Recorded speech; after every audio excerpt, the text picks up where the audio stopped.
afternoon, everybody. It's Sunday and it's Treats and Cheats at the Hannick household once again. And today we are going to make protein brownie cookie. Now, I found this recipe in two different ways. One of them, I have a wonderful friend of mine, student at the studio where I teach, and she was confessing to me that one of her little indulgences is brownie batter, and how sometimes she just likes to eat brownie batter, and that she discovered if she mixed some chocolate protein powder, with just a little bit of milk to make a batter-like consistency, tasted like brownie batter. And I thought, well, that is better than eating brownies, right? Sure it is. This is called Treats and Cheats. We're looking for healthy alternatives.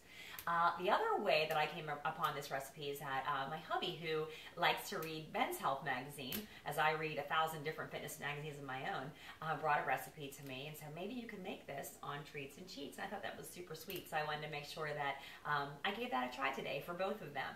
So today's recipe is using something awesome called a microwave. Super easy. Now we haven't done much heating and baking of anything much on Treats and Cheats, but I wanted to try something a little different based on the recipe that Bob had given me and what my friend Sarah was telling me that she needs a little fix for once in a while. Let's face it, we all get a craving for chocolate. We always do, especially women, especially at certain times of the month. I'm not going to deny that. So do I. So I thought, let's do something today that would let everybody indulge that and still try to get a little protein in their diets. You know that I told you last week that's still an ongoing struggle for me as I've transitioned out of the Ultimate Reset, that I'm trying to get protein back in my diet. And right now, one of my favorite ways to do that is through different types of protein powders. So last week we did strawberry last week, right? A strawberry protein powder. And this week I wanted to work with chocolate if we're talking about brownies. So this recipe was super, super simple, and it made brownie cookies, or maybe even something like a brownie cake. Almost like a little lava cake that you would get in a restaurant if you really, really undercook it in the microwave. Let's talk about how I made it. Super easy. So first thing, I took 2 scoops of a chocolate protein powder. So the one I have today is from About Time, and these came already prepackaged in a single serving scoop. But if you had a bigger bag or a tub of chocolate protein powder, you could certainly do the same. Measure out 2 scoops and put it in a bowl to the side. The first thing you need to do, though, is to melt some coconut oil. So this is one of my favorite things. I love to cook and eat coconut oil. It's one of the easiest oils to cook with because it's very stable, which means you can heat it to very high temperatures, and it makes for quite a delicious stir fry. Anytime you're cooking vegetables on the stove in a skillet or stir fry in a wok, coconut oil just adds wonderful richness and a little bit of that mild coconut flavor, not sweet, but just that true coconut flavor that sometimes people like me who love coconut absolutely adore. So I took a tablespoon and then 1 teaspoon of coconut oil, and I just put it in a little bowl and I melted it in the microwave for about 10-20 seconds. That's all I needed to do.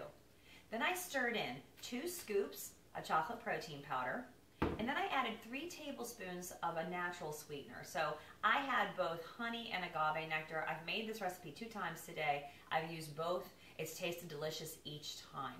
And then I added 6 tablespoons. What did I write down here? I think I had, 2 tablespoons of water. I needed a little bit of water in there to give it a nice batter-like consistency before I started cooking it. So, again, the recipe has 2 scoops of chocolate powder. I wrote it all down.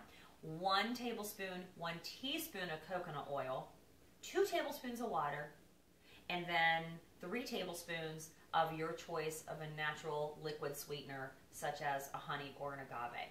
So, you put it in a bowl, you stir it all up. It makes a really, really thick batter. Now, I guess you could sit around and just eat that out of the bowl. I wouldn't really advise that, but I guess you could if you felt like you needed that gooey richness.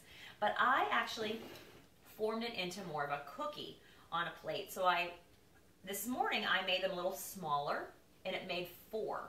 This afternoon I made them a little bigger, and it made 2. So what you see here is the big version before I put it in the microwave.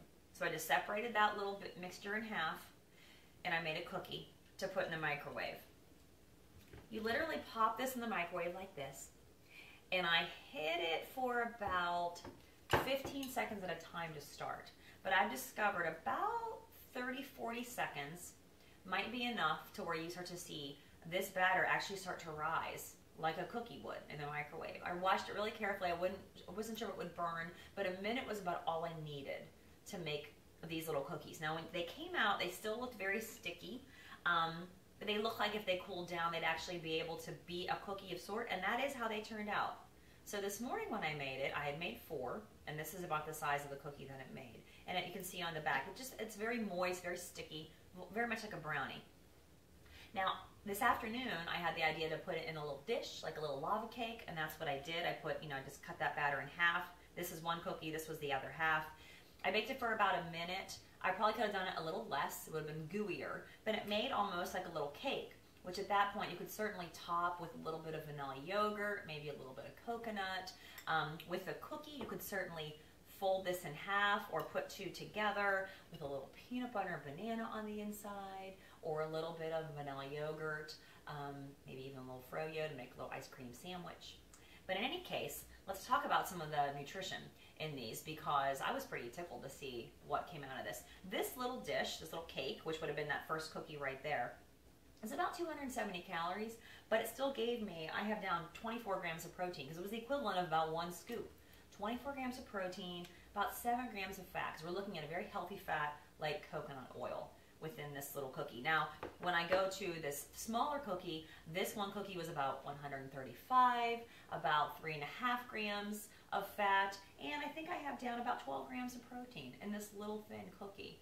So if you're looking for a way to get a really nice, rich, chocolatey, gooey sweetness into your evening snack, or midday to give you a little boost, you might want to try just making one of these little protein cookies right in your microwave. It was super, super easy. So I love the idea that I have this protein brownie cookie that I can pull out whenever I have that craving, and know that I'm not straying too far from my fitness goals. That's what we want, right? We're looking for treats and cheats that take us a little closer, not farther away from our fitness goals. So if you have questions about this recipe, I can certainly put it on my site today, because I know I was, hem-hawing about, having the recipe and so forth. So I'll put it on my website today. You can find me on Facebook, Dynamic FX Fitness, or my website, dynamicfxfitness.com. And that's how you achieve the Hannah Dynamic. I'll see you next week.